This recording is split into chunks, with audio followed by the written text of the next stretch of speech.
Dans les relations, il est courant de voir les hommes faire des efforts pour prouver leur valeur, inviter à des rendez-vous, offrir des cadeaux et montrer leur engagement. Souvent, la femme n'a qu'à dire oui sans prouver de manière équivalente son attachement ou son investissement. Dans cette vidéo, nous allons explorer pourquoi il est important que les deux partenaires s'investissent dans une relation et pourquoi une femme doit aussi prouver sa valeur. Une relation saine repose sur un équilibre où chacun fait des efforts pour nourrir et renforcer le lien.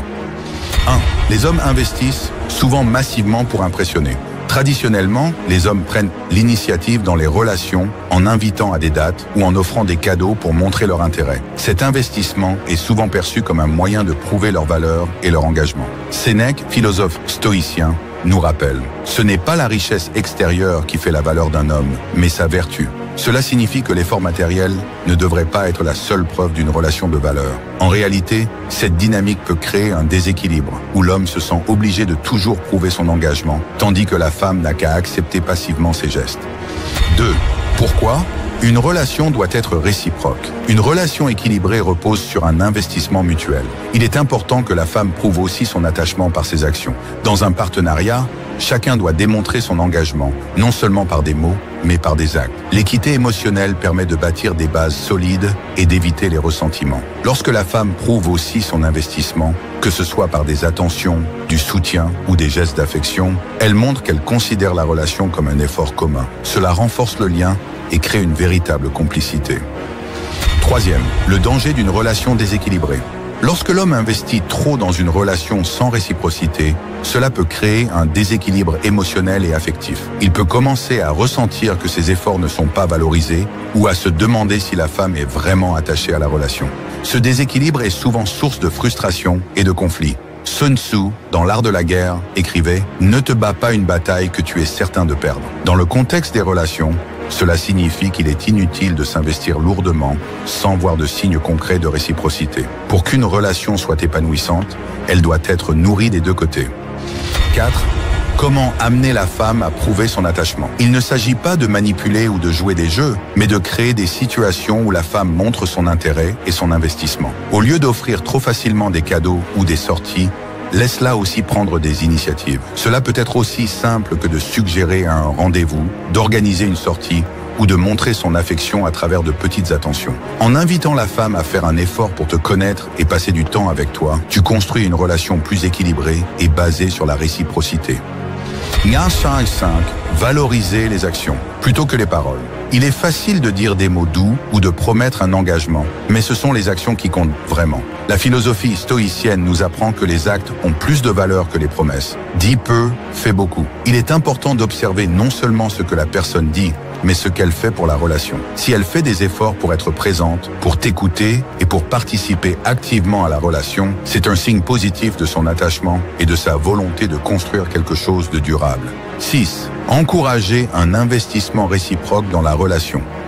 Pour que la relation soit saine et durable, il est essentiel de fixer des attentes claires dès le début et d'encourager la réciprocité. Cela peut signifier que chacun apporte sa contribution à la relation, qu'il s'agisse de gestes d'affection, de temps passé ensemble ou de soutien mutuel dans les moments difficiles. Une relation équilibrée se base sur le respect et l'admiration mutuelle, où chaque partenaire montre son investissement sans que l'un des deux se sente obligé de toujours prouver sa valeur. Les relations doivent être un échange réciproque, où chacun prouve son attachement par ses actions et son engagement. Faire travailler l'autre pour la relation ne signifie pas de créer des obstacles, mais d'encourager un investissement mutuel pour bâtir un partenariat solide et équilibré. Commente ci-dessous si tu penses que l'investissement mutuel est essentiel pour une relation épanouissante. Et abonne-toi pour plus de discussions sur les dynamiques relationnelles. Trouver la bonne personne pour partager sa vie est l'une des décisions les plus importantes que l'on puisse prendre. Dans cette vidéo, nous allons explorer les critères essentiels pour choisir une femme avec qui construire un avenir solide et harmonieux. De la compatibilité émotionnelle aux valeurs partagées, voyons ensemble ce qui importe vraiment. Share your heart. Partager des valeurs communes. Les valeurs sont le socle de toute relation durable. Elles influencent la manière de gérer les défis, d'élever des enfants et de prendre des décisions importantes. Choisir une partenaire qui partage tes valeurs t'assure un alignement profond, réduisant les conflits sur des sujets fondamentaux comme la famille, le travail et les responsabilités. Sans valeurs communes, des désaccords sur ces éléments de base peuvent survenir et éroder la relation. 2. Cherche la compatibilité émotionnelle. La compatibilité émotionnelle permet à un couple de naviguer harmonieusement dans les hauts et les bas de la vie. Elle signifie que vous êtes capable de communiquer ouvertement, de partager vos sentiments et de vous soutenir mutuellement dans les moments difficiles. Une femme avec qui tu te sens compris et soutenu favorisera une relation stable et équilibrée où chacun peut évoluer en toute sécurité. 3. Choisis quelqu'un avec qui tu peux grandir. Une bonne relation repose sur la croissance mutuelle. La femme que tu choisis doit être une source d'inspiration, quelqu'un qui t'encourage à devenir une meilleure version de toi-même, tout en se développant elle aussi. Cette volonté de grandir ensemble crée une dynamique positive et renforce le couple, surtout lorsque vous affrontez des défis ou réalisez des projets communs. 4. Assure-toi qu'elle te respecte et te soutienne. Le respect est fondamental dans toute relation. Choisir une femme qui te respecte et qui respecte tes rêves est essentiel pour maintenir un environnement positif. Le soutien mutuel favorise l'épanouissement de chacun. Lorsque l'autre personne croit en tes capacités et t'encourage, cela te motive à aller de l'avant et à donner le meilleur de toi-même, sans crainte d'être jugé ou minimisé. 14. Considère sa capacité à gérer les conflits de manière constructive.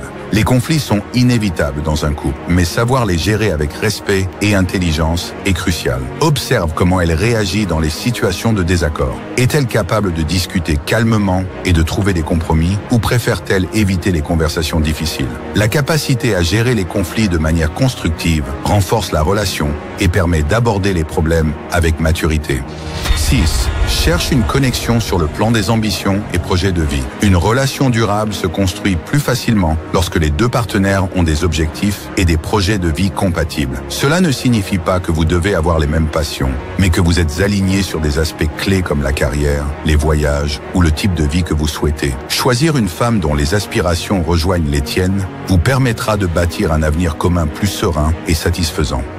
Choisir sa partenaire de vie demande une réflexion sérieuse. Les valeurs communes, la compatibilité émotionnelle et le respect mutuel sont essentiels pour bâtir une relation solide et durable. Prenez le temps d'analyser ces critères pour vous assurer que vous êtes avec quelqu'un qui vous aidera à grandir et qui partage vos aspirations. Commentez ci-dessous ce que vous recherchez le plus chez une partenaire et abonnez-vous pour plus de conseils relationnels.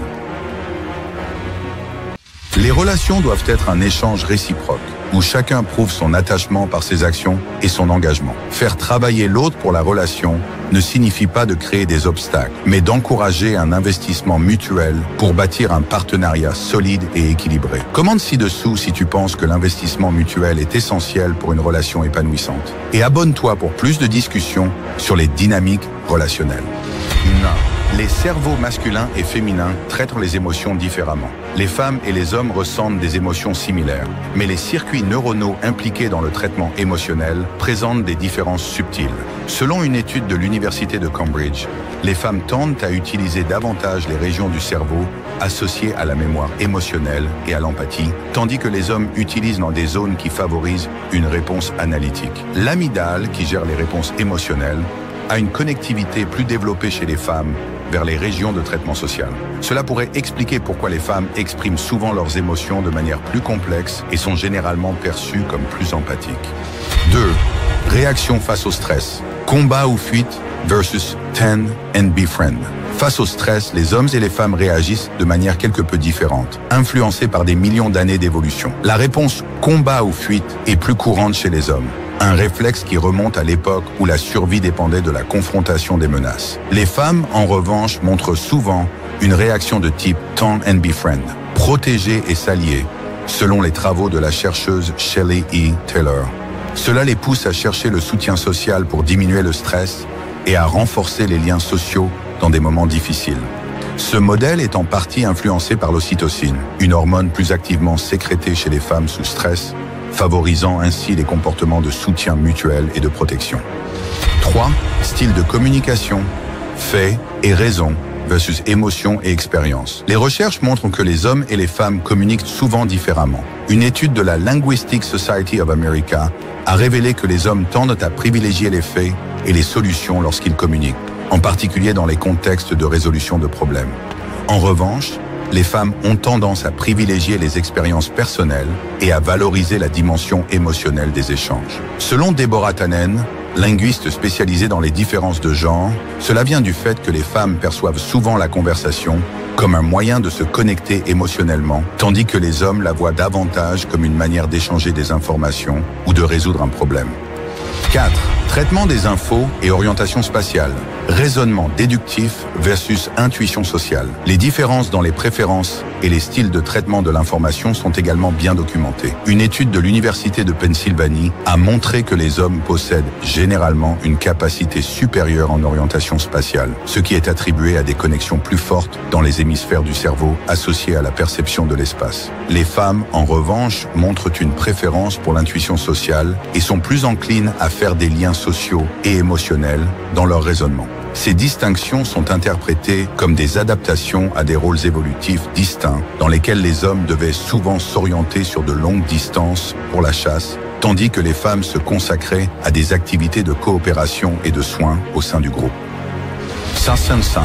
La perception du leadership et de l'autorité. Les différences dans la perception de l'autorité et du leadership entre les genres sont aussi frappantes. Une étude de la Harvard Business Review a constaté que les femmes dans des rôles de leadership sont souvent perçues comme plus empathiques et attentives aux besoins de l'équipe, tandis que les hommes sont plus souvent vus comme étant directs et orientés vers les résultats. Cela ne signifie pas que les femmes sont moins capables de leadership, mais qu'elles ont tendance à prioriser la cohésion et la collaboration au sein de l'équipe, tandis que les hommes privilégient les objectifs. Ces deux styles se complètent, mais sont souvent perçus différemment par la société.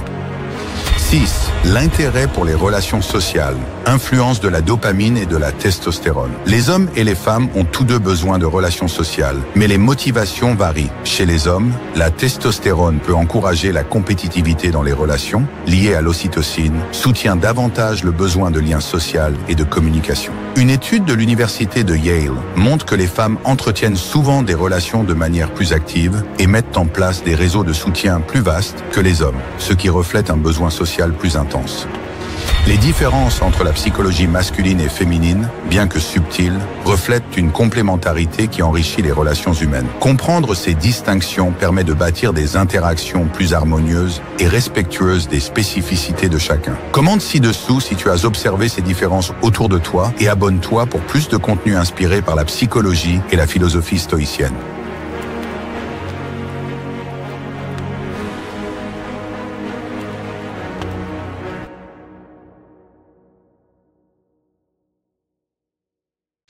Trouver la bonne personne pour partager sa vie est l'une des décisions les plus importantes que l'on puisse prendre.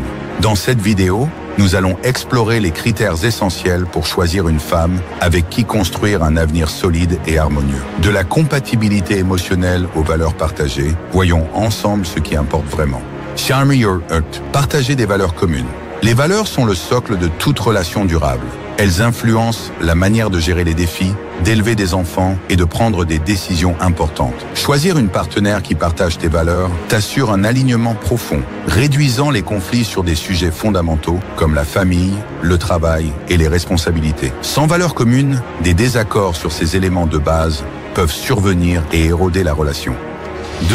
Cherche la compatibilité émotionnelle. La compatibilité émotionnelle permet à un couple de naviguer harmonieusement dans les hauts et les bas de la vie. Elle signifie que vous êtes capable de communiquer ouvertement, de partager vos sentiments et de vous soutenir mutuellement dans les moments difficiles. Une femme avec qui tu te sens compris et soutenu favorisera une relation stable et équilibrée où chacun peut évoluer en toute sécurité. 3. Choisis quelqu'un avec qui tu peux grandir. Une bonne relation repose sur la croissance mutuelle. La femme que tu choisis doit être une source d'inspiration, quelqu'un qui t'encourage à devenir une meilleure version de toi-même, tout en se développant elle aussi. Cette volonté de grandir ensemble crée une dynamique positive et renforce le couple, surtout lorsque vous affrontez des défis ou réalisez des projets communs. 4. Assure-toi qu'elle te respecte et te soutienne. Le respect est fondamental dans toute relation. Choisir une femme qui te respecte et qui respecte tes rêves est essentiel pour maintenir un environnement positif. Le soutien mutuel favorise l'épanouissement de chacun. Lorsque l'autre personne croit en tes capacités et t'encourage, cela te motive à aller de l'avant et à donner le meilleur de toi-même, sans crainte d'être jugé ou minimisé. 14. Considère sa capacité à gérer les conflits de manière constructive.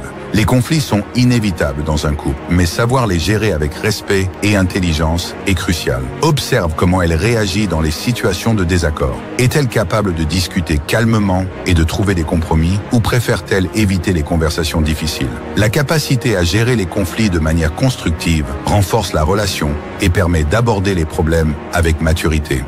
6. Cherche une connexion sur le plan des ambitions et projets de vie. Une relation durable se construit plus facilement lorsque les deux partenaires ont des objectifs et des projets de vie compatibles. Cela ne signifie pas que vous devez avoir les mêmes passions, mais que vous êtes alignés sur des aspects clés comme la carrière, les voyages ou le type de vie que vous souhaitez. Choisir une femme dont les aspirations rejoignent les tiennes vous permettra de bâtir un avenir commun plus serein et satisfaisant. Choisir sa partenaire de vie demande une réflexion sérieuse. Les valeurs communes, la compatibilité émotionnelle et le respect mutuel sont essentiels pour bâtir une relation solide et durable. Prenez le temps d'analyser ces critères pour vous assurer que vous êtes avec quelqu'un qui vous aidera à grandir et qui partage vos aspirations. Commentez ci-dessous ce que vous recherchez le plus chez une partenaire et abonnez-vous pour plus de conseils relationnels. Dans les relations, il est courant de voir les hommes faire des efforts pour prouver leur valeur, inviter à des rendez-vous, offrir des cadeaux et montrer leur engagement. Souvent, la femme n'a qu'à dire oui sans prouver de manière équivalente son attachement ou son investissement. Dans cette vidéo, nous allons explorer pourquoi il est important que les deux partenaires s'investissent dans une relation et pourquoi une femme doit aussi prouver sa valeur. Une relation saine repose sur un équilibre où chacun fait des efforts pour nourrir et renforcer le lien. 1. Les hommes investissent souvent massivement pour impressionner.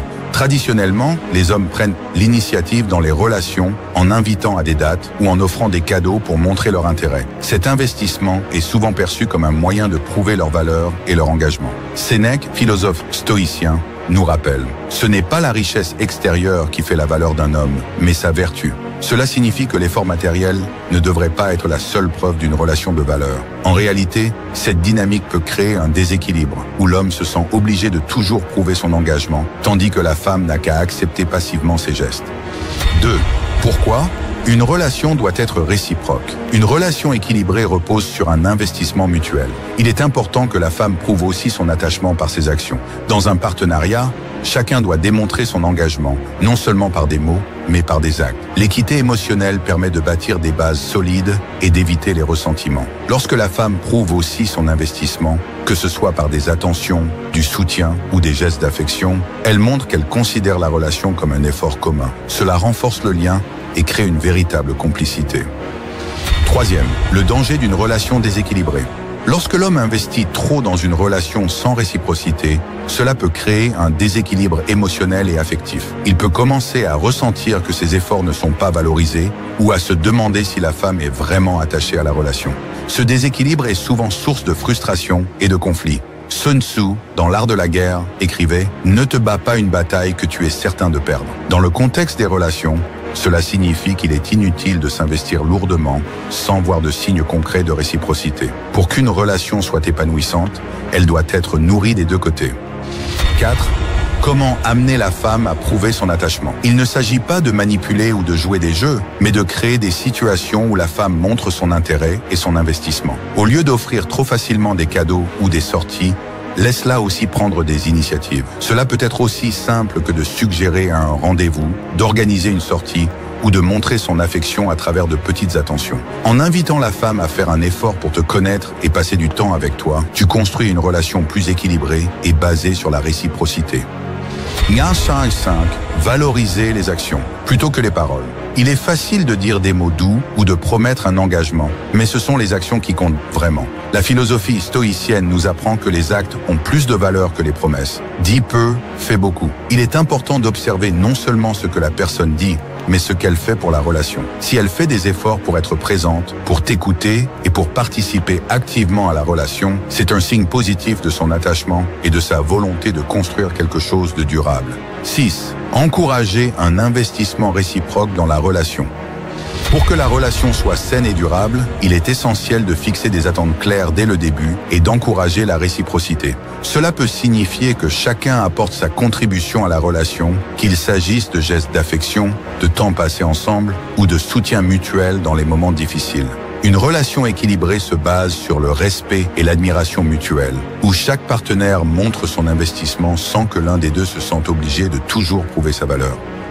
Les relations doivent être un échange réciproque, où chacun prouve son attachement par ses actions et son engagement. Faire travailler l'autre pour la relation ne signifie pas de créer des obstacles, mais d'encourager un investissement mutuel pour bâtir un partenariat solide et équilibré. Commente ci-dessous si tu penses que l'investissement mutuel est essentiel pour une relation épanouissante. Et abonne-toi pour plus de discussions sur les dynamiques relationnelles.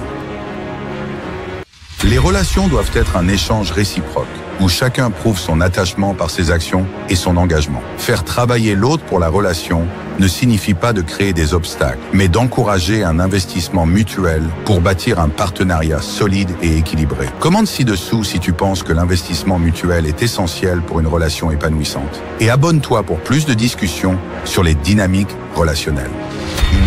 Les cerveaux masculins et féminins traitent les émotions différemment. Les femmes et les hommes ressentent des émotions similaires, mais les circuits neuronaux impliqués dans le traitement émotionnel présentent des différences subtiles. Selon une étude de l'Université de Cambridge, les femmes tendent à utiliser davantage les régions du cerveau associées à la mémoire émotionnelle et à l'empathie, tandis que les hommes utilisent dans des zones qui favorisent une réponse analytique. L'amygdale, qui gère les réponses émotionnelles, a une connectivité plus développée chez les femmes vers les régions de traitement social. Cela pourrait expliquer pourquoi les femmes expriment souvent leurs émotions de manière plus complexe et sont généralement perçues comme plus empathiques. 2. Réaction face au stress. Combat ou fuite versus tend and befriend. Face au stress, les hommes et les femmes réagissent de manière quelque peu différente, influencées par des millions d'années d'évolution. La réponse combat ou fuite est plus courante chez les hommes. Un réflexe qui remonte à l'époque où la survie dépendait de la confrontation des menaces. Les femmes, en revanche, montrent souvent une réaction de type tend and befriend, protéger et s'allier, selon les travaux de la chercheuse Shelley E. Taylor. Cela les pousse à chercher le soutien social pour diminuer le stress et à renforcer les liens sociaux dans des moments difficiles. Ce modèle est en partie influencé par l'ocytocine, une hormone plus activement sécrétée chez les femmes sous stress, favorisant ainsi les comportements de soutien mutuel et de protection. 3. Style de communication, fait et raison versus émotion et expérience. Les recherches montrent que les hommes et les femmes communiquent souvent différemment. Une étude de la Linguistic Society of America a révélé que les hommes tendent à privilégier les faits et les solutions lorsqu'ils communiquent, en particulier dans les contextes de résolution de problèmes. En revanche, les femmes ont tendance à privilégier les expériences personnelles et à valoriser la dimension émotionnelle des échanges. Selon Deborah Tannen, linguiste spécialisée dans les différences de genre, cela vient du fait que les femmes perçoivent souvent la conversation comme un moyen de se connecter émotionnellement, tandis que les hommes la voient davantage comme une manière d'échanger des informations ou de résoudre un problème. 4. Traitement des infos et orientation spatiale. Raisonnement déductif versus intuition sociale. Les différences dans les préférences et les styles de traitement de l'information sont également bien documentées. Une étude de l'Université de Pennsylvanie a montré que les hommes possèdent généralement une capacité supérieure en orientation spatiale, ce qui est attribué à des connexions plus fortes dans les hémisphères du cerveau associées à la perception de l'espace. Les femmes, en revanche, montrent une préférence pour l'intuition sociale et sont plus enclines à faire des liens sociaux et émotionnels dans leur raisonnement. Ces distinctions sont interprétées comme des adaptations à des rôles évolutifs distincts dans lesquels les hommes devaient souvent s'orienter sur de longues distances pour la chasse, tandis que les femmes se consacraient à des activités de coopération et de soins au sein du groupe. 5. La perception du leadership et de l'autorité. Les différences dans la perception de l'autorité et du leadership entre les genres sont aussi frappantes. Une étude de la Harvard Business Review a constaté que les femmes dans des rôles de leadership sont souvent perçues comme plus empathiques et attentives aux besoins de l'équipe, tandis que les hommes sont plus souvent vus comme étant directs et orientés vers les résultats. Cela ne signifie pas que les femmes sont moins capables de leadership, mais qu'elles ont tendance à prioriser la cohésion et la collaboration au sein de l'équipe, tandis que les hommes privilégient les objectifs. Ces deux styles se complètent, mais sont souvent perçus différemment par la société. 6. L'intérêt pour les relations sociales. Influence de la dopamine et de la testostérone. Les hommes et les femmes ont tous deux besoin de relations sociales, mais les motivations varient. Chez les hommes, la testostérone peut encourager la compétitivité dans les relations, liée à l'ocytocine, soutient davantage le besoin de lien social et de communication. Une étude de l'université de Yale montre que les femmes entretiennent souvent des relations de manière plus active et mettent en place des réseaux de soutien plus vastes que les hommes, ce qui reflète un besoin social plus intense. Les différences entre la psychologie masculine et féminine, bien que subtiles, reflètent une complémentarité qui enrichit les relations humaines. Comprendre ces distinctions permet de bâtir des interactions plus harmonieuses et respectueuses des spécificités de chacun. Commente ci-dessous si tu as observé ces différences autour de toi et abonne-toi pour plus de contenu inspiré par la psychologie et la philosophie stoïcienne.